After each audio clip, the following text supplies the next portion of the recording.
Now this looks like a 71 Mercedes. That's right. 280 SE? 3.5. 3.5, which that's a very rare. It's a 280 SE 3.5 convertible, and there were only 900 of these made. Interesting, so it was like the day it was made, it was an instant classic, you know, because and what happened was that they made this car for the upscale American market.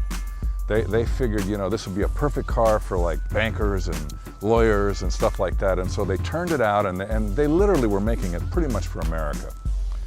And what they didn't figure was that you cannot sell a convertible in Minnesota, in Michigan, right. You know, and so they made them all these 3.5 convertibles, and their whole marketing plan was sort of targeted at the idea of selling to the whole United States, and they found out they were selling them in California and Florida and Hawaii and Texas and everything, but they couldn't sell them where the weather was inclement. So they literally stopped making them after 1 year. I mean, literally, they slammed the lid on the production almost immediately. Yeah, this car, you know, again, I would go to the same thing. My favorite thing is I love the way it looks. If you look at this car and then look at that Bentley over there, you'll see that they're very similar in terms of their kind of I agree. boxy shape, and they both have hood ornaments. You know, the hood has the hood angel on the Bentley, and it's got the Mercedes hood ornament here. Now, I like the front end of this car a lot. Yeah, it's very cool. The front end of this is just real classy. This is the only car I have a personalized plate on.